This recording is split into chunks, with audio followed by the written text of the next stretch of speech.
झगड़ा करे बटे पूजे, बटे पूजे पति से झगड़ा करे बटे पूजे। मतलब बरगद तो पूछती है लेकिन पति से झगड़ा जरूर कर जाए। और बटे पूजे पति से झगड़ा करे बटे पूजे, डोरा डार के डारे भंवरिया।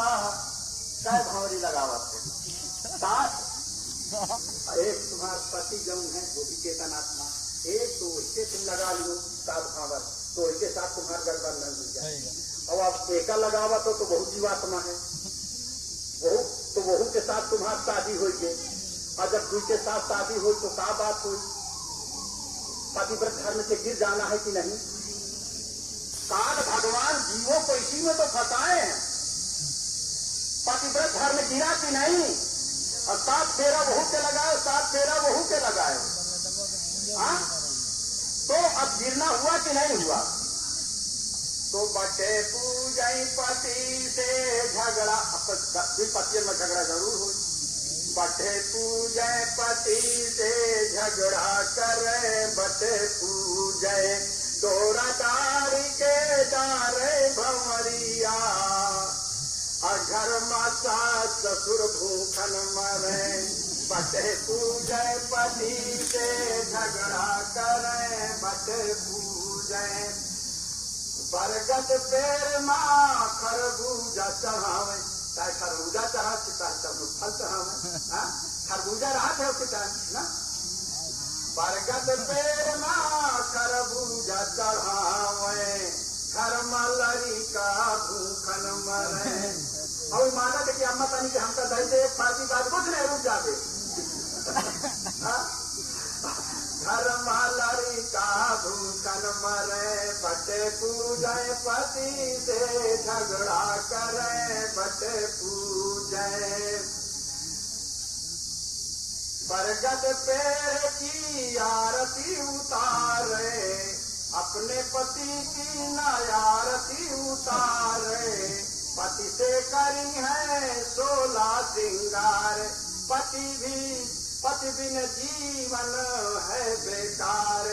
पति से करी है 16 श्रृंगार, पति की सेवा करने का अधिकार।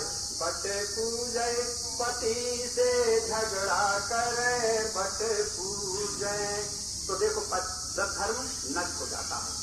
तो अभी तक पूजो तो पूजे हो, लेकिन अब न पूजे हो। अब तो रही है न चबाए, नहीं तो पिन्नी चबाए का बहुत मन हो तो घर में बना लियो।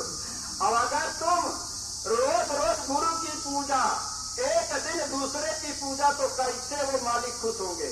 नहीं। पतिव्रत धर्म अब ये तो हमने अब बहनों के लिए तो भाई लोग खुश हो थोड़ी में कहा से देखो अच्छा ही बहनों का धैर्य है। अब कहो तुम्हारा आत्मा जब मृत्यु में तुम पुरुष आए। स्वामी जी ने कहा बच्चा ये मृत्यु लोक में सारी चेतन आत्माएं नारी रूप में, या देवी सर्वभूतेश आत्म रूपेण मातृ रूपेण शक्ति रूपेण संस्था नमस्ते नमस्ते नमस्ते नमो नमः। ये हमारी आत्मा रूपी देवी ये नारी रूप में है, ये नारी रूप में है। पुरुष केवल एक है, सत्पुरुष है। और हमारी सारी चेतन आत्माएं सत्पुरुष के वहां से आई हैं। तो यहाँ मृतलोक में नारी रूप में और वहाँ जो है वो सत्पुरुष केवल एक है। तो बताओ का जो भैया पुरुष लोग हंसा थे कि नारी न हो का तुम्हारे भी यही बात है, तुमका पत्नी की पूजा करेगा चाहिए। कर्मों का लेन देन है ना, कर्मों का लेन देन है तभी तो जीव का साथ बंधन हुआ है। और अगर तुम यह जन्म में पत्नी का मारो गाली दियो, तुम वह जन्म में तुम उसकी पत्नी बनी हो, पति में तुम को वही तरह पूजी पीती। तो आप जो है अब कभी झगड़ा न करना, पति में झगड़ा नहीं होना चाहिए, न बेटा में न बेटी में न बहन में। मतलब सारी चेतन आत्माएं, इनको हम बेटा बेटी मानते हैं, यही तो जानता है। अब उसके अंदर आत्मा तो राम है। अगर आत्मा निकल जाए तो बेटा बेटी का हम मानी थी जल्दी जला दो, तो किसकी कीमत?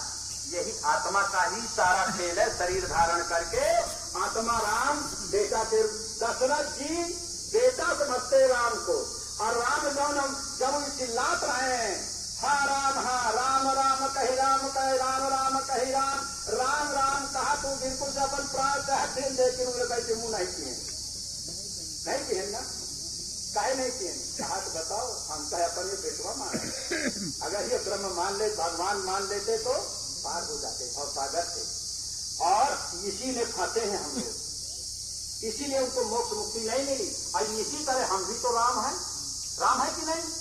गुरु की तो बात बंद उपज देवा सब मोह कहा जाना है, जब सबके अंदर मैं बैठा हूँ, गुरु के अंदर, माता के अंदर, पिता के अंदर, सबके अंदर, तो सब राम है ना। लेकिन क्या हमने राम माना? नहीं माना, तभी तो जन्म मरण के चक्कर में घूम रहे हैं। अगर हम इनको ब्रह्म राम मान लेते, इनके साथ खुदा मान लेते, इनके साथ अच्छा व्यवहार करते, तो जन्म मरण से हमारा छुटकारा मिल जाता। तो कहने का मतलब ये है कि यहाँ जो है संभल के जितने काल ने अपना दांव पसारा है सब जीव को फंसाने के लिए, और यहाँ आकर के हम सब इसी में फंसे हुए हैं। अब देखो तुम्हारे जैसे सीता, देखो सूपनखा रावण की बहनी, दुष्ट हृदय दारुण जस आहिनी, आहिनी कहते सरपणी को, मतलब सूपनखा की बहन, वो सूपनखा रावण की बहन थी, और ये पूर्वजन्म की सरपणी थी, और लक्ष्मण जी जो कहते क्या थे, शेषनाग थे, ये इनकी धर्म पत्नी थी, इनका कर्मों का लेन देन था।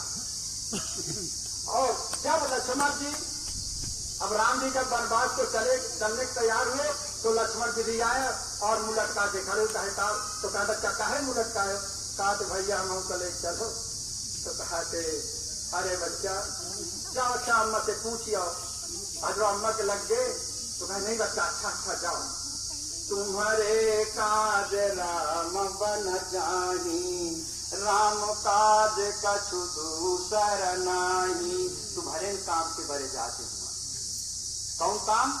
तुम्हारा कर्मों का लेन देन है, अगर इनके साथ वन में नहीं जाओगे। अब वो सब जानती थी, अरे सब भजना नंदी थी ना, वो जानती थी कि वहां जाओगे तो वहां जो है सीता का हरण हो जाएगा, सूपनखा आएगी, सूपनखा उनकी पत्नी सरपणी, तुम शेषनाग हो, तुम्हारा उनका कर्मों का लेन देन है, वो लेन देन हो जाएगा। तब कहते तुम्हारे काज राम बन जाए। अब स्वामी जी किसके कारण यहाँ आए?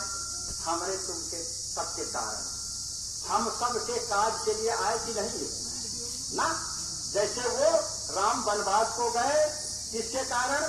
मन के कारण, मन माने लक्ष्मण के कल्याण के लिए, और मन नहीं हमसे कर्म कराता है, यही कर्मों का कर्जा बनता है, इसी का लेन देन करने के लिए हमको गुरु महाराज को यहाँ आना पड़ा। जिस तरह सूपनखा को आना पड़ा अपना कर्जों का लेने देने के लिए, और ये राम सदगुरु के रूप में, और ये वनवास को गए, और जब वहां गए तो पंचवटी में जब ये पहुंचे, पंचवटी है कहाँ? पंचवटी कहाँ है? पंचवटी जो आप पंच शब्द धुन मंगल गाना, इस मानव शरीर के अंदर जो 5 शब्द नाम रूखान बाजा, ये पंचवटी। तो इस पंचवटी के में जब राम गए तो वहां जो है, अब त्रिकुटी में तो लंका है, और लंका का राजा रावण है, सूपनखा वहीं की रहने वाली है, और जब ये पंचवटी में गए तो वो जो है वहां से चली, और पंचवटी में चलूं देखूं, वो 2 राजकुमार आए हुए हैं। जब इनको देखा तब इन्होंने कहा कि तोसम पुरुष नमोसम नारी, ये संजोग विधि रचा विचारी, न तुम्हारे समान संसार में कोई पुरुष है, क्योंकि संसार में पुरुष है ही नहीं, यहाँ सारी चेतनात्माएं नारी रूप में है।